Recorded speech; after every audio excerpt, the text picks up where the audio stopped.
We've had him on the show before. We had technical difficulties at the time, but he's back. He's here today. Come right this way, boss man.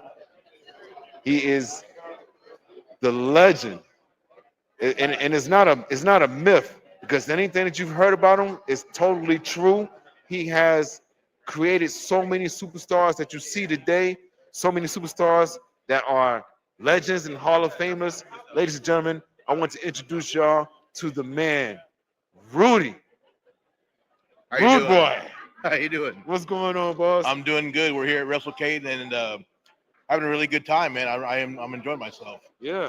So we had you on the show before. We had some technical difficulties, but now we got Right. you back. Yep. So let's pick up where we left off. All right. All the names that you put on, bro. All the people that you trained, the, the Hall of Famers, the legends, the champions. Um, I've been lucky, man. I've come across some good boys, and they've all come in and worked hard and did what they're supposed to do, and I'm just a small part of their journey, man. I got them started and what have you, but everything else, man, they've done all the work. Yeah. You know.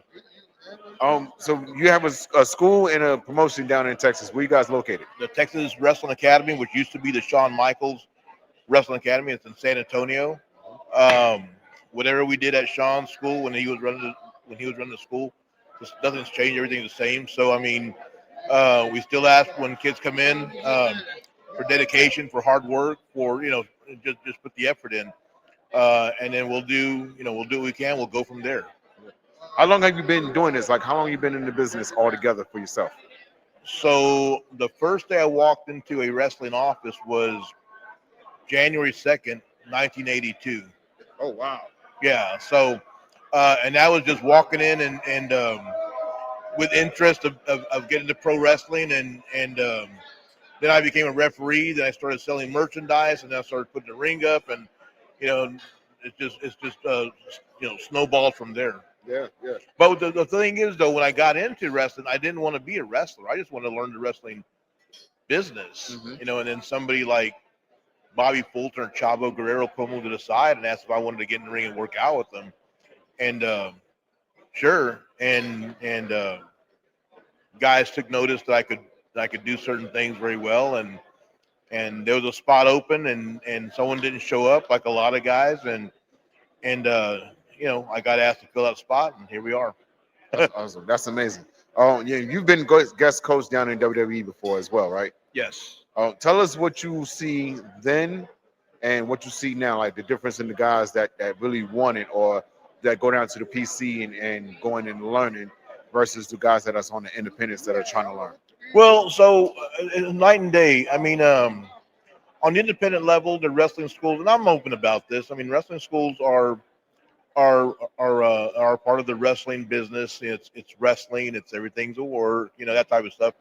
So I mean, wrestling schools will bring in anybody, any Tom, Dick, and Harry that wants to be a wrestler, and then as long as they're paying, you know.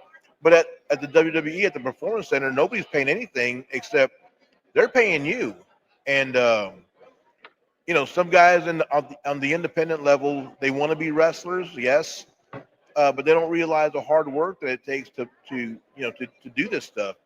Um, Meanwhile, the kids at the PC, they're former track and field athletes, they're former football players, they're former MMA fighters. So they put in all that work and all that hard work and stuff, and so they know what it's like. So um, it's hard to take a kid from the independent level that's used to sitting at home on the couch and goofing off and training, a couple of hours a day, a couple of days a week, as opposed to a guy that's dedicated his life to, from when he was a kid, a 10-year-old or whatever, to playing football or doing MMA or what have you. And unfortunately, it didn't work out for him. If you want to take a shot at those guys, they didn't make it to the NFL or they didn't make it to a higher level, but they still have that drive and that desire, and they know what it takes to get to that higher level. So they put the work in, and so when I go to the PC, man, it's there's no goofing off. There's a bunch of kids that just want to continue their athletic, you know, journey, I guess. And they understand the hard work it takes. They understand the dedication. They're there at 10 o'clock in the morning, and some of those guys, some of those kids are there all day long. You know, it's a job to them. And meanwhile, in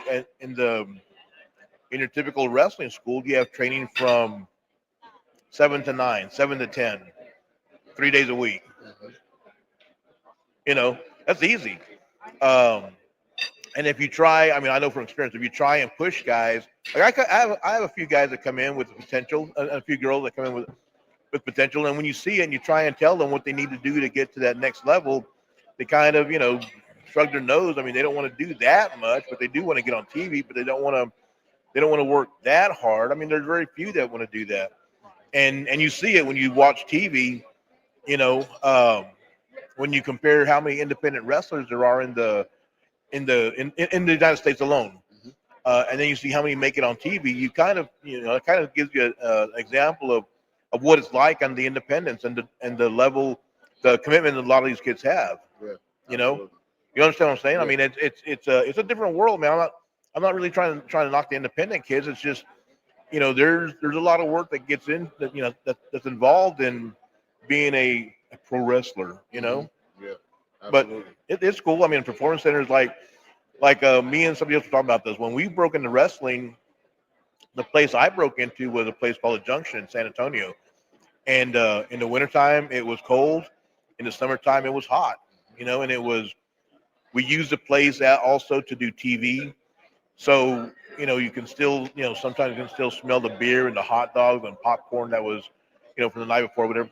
At the PC, that place is like a Taj Mahal, man. They have 6 rings and the floor is padded, and you got the best coaches in the world. And and I'm not knocking nobody, but some of the guys that were working with me when I was starting, um, they wrestled the night before, and they were hungover maybe, and if you didn't do anything right, then you got chewed out, and if they didn't want you around, they would stretch you, stuff like that. Mhm. At the PC, man, it's yes sir, no sir. Okay, let's try it again. You didn't get it this time. Let's try it one more time. You didn't get it this time. Let's try it again. And that type of stuff. And that's the biggest difference is just the location, the venue that we're training in, and then the attitude the coaches have with you. You know, but I enjoy going to the PC. I get to see Sean when he's there, and they got the best coaches in the world. I think it's great over there. What would it take for someone that wants to be uh, have an opportunity with your wrestling company to be able to come out and get an opportunity? So with me, I mean, I'll be honest with you. I just want guys to come in and work hard. I mean, I'm not going to sugarcoat nothing. I mean, yes, we're one of the guys that we train Monday through Friday, 7 p.m. to 9 p.m. And that hasn't changed in years. And so, I mean, you come in there, you get everybody has a regular job. So work your work schedule around those hours. And, we do shows. So we do the old school, set the ring up, tear it down, and that type of stuff. They do that at the PC also.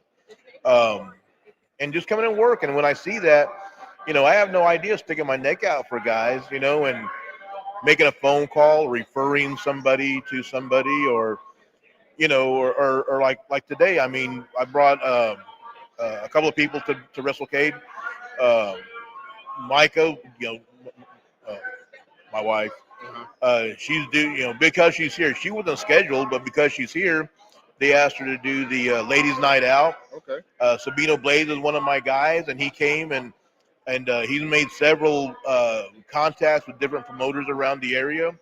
So I mean, I have no problem helping guys out, but you got to put the work in, and show that you want this stuff, and I'll show you. I always say you can't teach a guy what you don't know. So there's a lot of, I'm not trying to knock on nobody, but there's a lot of wrestling schools out there that it was just a guy that he bought a ring and he's showing guys what he sees on TV. But and I'm not saying I'm John Cena or nothing like that, but I've been around, the roads a little bit, and I know some people and different styles. I've gone to Mexico, and so I try and share some of my experiences with these guys. and it helps them, down the road also. So I mean, if anyone's interested in coming to the Texas Wrestling Academy, look us up. We're on Facebook, and as long as you're willing to work and put the time in and dedicate yourself, all I ask guys to do is just give it a year, and in that year you'll figure. I can figure it out, but you'll figure it out for yourself if this is what you want to do forever and ever, or if you want to take this another step, or how you want to go about this. But all I do is ask guys for a year. Yeah. Okay. All right. One last question. I'm gonna put you on the spot. Okay, When are you and I gonna be able to work together, bro? just let me know. Let you know. Let me know. I'm letting you know right now. I run shows out of Texas, and when I send you that email and say, hey man, I got a spot, don't tell me, well, my wife is, Oh no, is you gotta worry about that. we'll Look, do it. We'll look, make it happen. we seen a lot. I seen a lot of guys do that. Like, oh man, well, I was gonna come, but the fish had cats, and Yeah, and exactly. I'm like, nah, don't even worry about it. But Exactly. Hey yo, man, I'm open for everything. You're absolutely, more than yo, welcome. thank you so much, ladies and gentlemen, the legend, and when I say legend, the legend, Rudy Gonzalez. Thank you so much, brother. I Thank you, man. I appreciate you appreciate so it. much. Yes, Thank sir. you so much. Thank you, man. Yeah, thank you. All right, guys, how you doing?